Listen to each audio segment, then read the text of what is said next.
अभय बहुत ही सीधा और सरल स्वभाव का लड़का था। उसके माता पिता का देहांत उसके बचपन में ही हो गया था और उसकी चाची सीमा की कोई औलाद न होने के कारण उसने अभय को अपने बेटे की तरह पाला था और अभय भी सीमा को एक माँ का दर्जा देता था। बेटा अभय, मैं तेरी शादी के लिए लड़की देख रही हूँ। बिल्कुल अपनी तरह सुंदर और पैसे वाली लाऊंगी।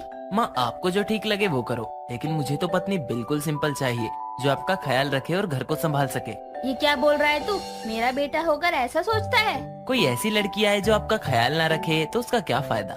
लड़की तो घर में प्यार और शांति बनाए रखे, ऐसी होनी चाहिए। मेरा ख्याल क्या? मैं कोई बुढ़िया थोड़ी हो गई हूँ। बहू के आने के बाद भी लोग मुझे उसकी छोटी बहन ही बोलेंगे। ठीक है माँ, जैसा ठीक लगे आपको वैसा करो। अब मैं जा रहा हूँ ऑफिस। अभय ऑफिस चला जाता है और ऑफिस के बाहर ही उसकी मुलाकात प्रीति नाम की एक लड़की से होती है, जो कि उसके ऑफिस के बाहर बनी चाय की टपरी चला रही होती है। प्रीति के पिता महेश चाय बनाते हैं। उनकी तबीयत खराब होने के कारण प्रीति उनका काम करने आती है। प्रीति दिखने में खास सुंदर नहीं थी, लेकिन अभय को प्रीति की सादगी बहुत ही अच्छी लगी। अभय को प्रीति पहले ही नजर में अच्छी लगने लगी थी, इसीलिए वो उस टपरी पर जाकर उससे कहता है, हेलो मिस, मैं अभय। रोज यहाँ से अंकल के हाथ की चाय पीता था। आज आपको यहाँ देखकर अजीब लगा। आप देखने में तो पढ़ी लिखी लगती हो, तो आप इस जगह क्यों काम कर रही हो? ये मेरे पिताजी का स्टॉल है। मैं चाहूँ तो किसी अच्छी जगह भी काम कर सकती हूँ, लेकिन फिर मेरे पिताजी के टी स्टॉल को कौन देखेगा? अच्छा, तो जब तुम्हारे पिताजी की तबीयत ठीक हो जाएगी तब तुम कर लेना। मैं अपने ही ऑफिस में तुम्हें कोई जॉब दिलवा दूंगा। लेकिन मैं पिताजी को ऐसे अकेले भी तो नहीं छोड़ सकती।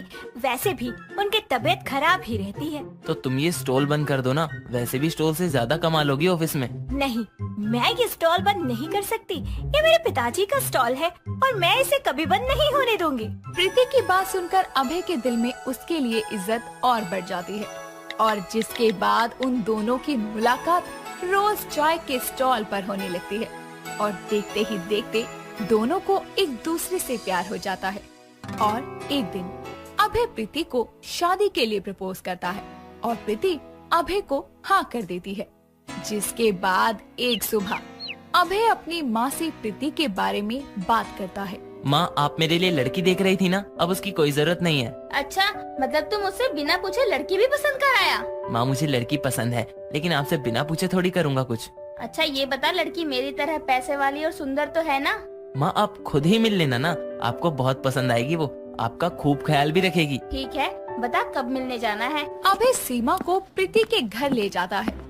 प्रीति के पिता महेश और प्रीति दोनों को स्वागत करते हैं।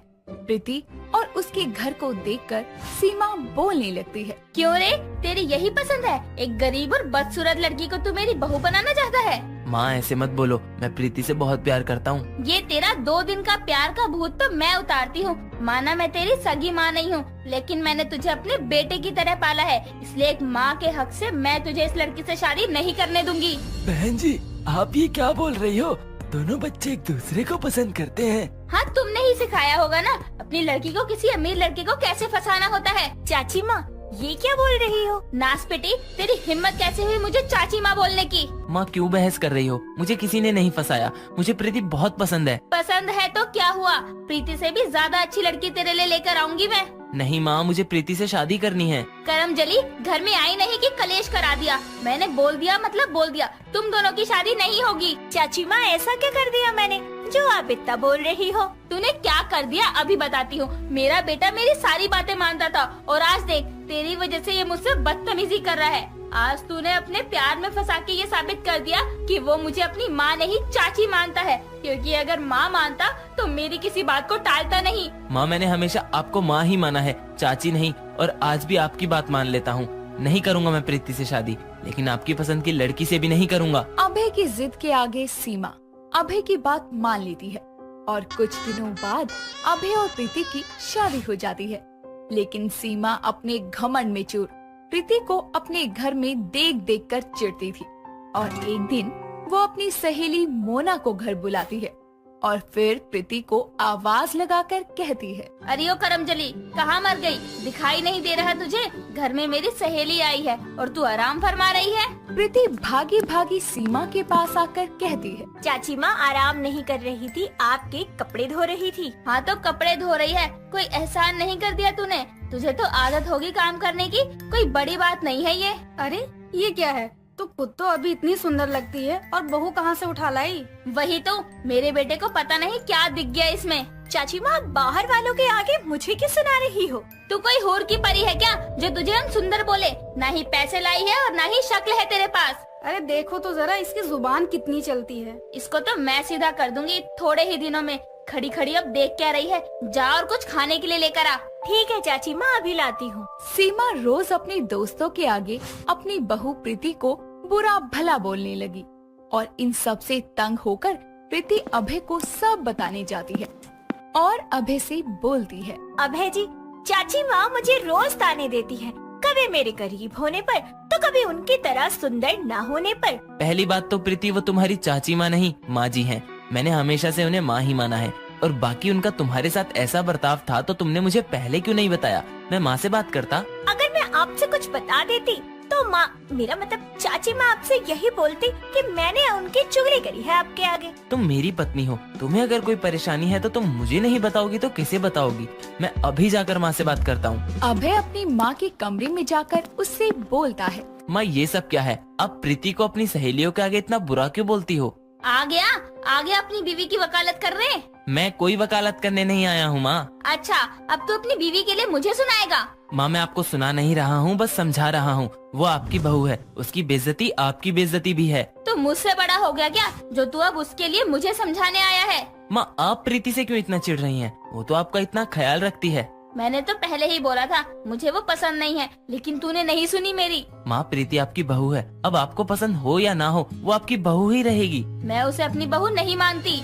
ठीक है माँ, जब आप उसे अपनी बहू नहीं मानती तो वो नहीं रहेगी इस घर में। हाँ जा, उसे उसके बाप के घर छोड़ा। माँ मैं उसे कहीं छोड़ने नहीं जा रहा हूँ, उसके साथ घर छोड़कर जा रहा हूँ। इतना बोलकर अभय अपने कमरे में आकर प्रीति से बोलता है, चलो अब हम यहाँ नहीं रहेंगे। अभय के पीछे पीछे सीमा भी आकर कहती है, तू क्या इसके पीछे अपनी माँ को छोड़कर चला जाएगा? माँ आप अपनी सुंदरता और पैसों के घमंड में चूर हैं। आपको मेरी या किसी की क्या जरूरत है? मानता हूँ आपने मुझे पाला पोसा, लेकिन शायद अपना बेटा नहीं माना, वरना एक माँ अपने बेटे की खुशी के आगे कुछ नहीं देखती।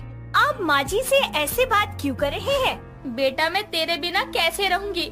भले ही मैं तेरी सगी माँ नहीं हूँ, चाची हूँ, लेकिन मेरे लिए संतान के नाम पर एक तू ही मेरा अपना है। मेरे यहाँ होने से आपने क्या कर लिया? मेरी बीवी का अपमान ही तो किया है अपने दोस्तों के आगे। बेटा मुझे माफ कर दे, अब ऐसा कुछ नहीं करूँगी। माँ आप मुझसे क्यों माफी मांग रही हैं? आपको तो खुश होना चाहिए ना, प्रीति जा रही है। बहू अब तू ही समझाना इसको, इतनी सी बात पे ये मुझे छोड़कर जा रहा है, कुछ बोलना।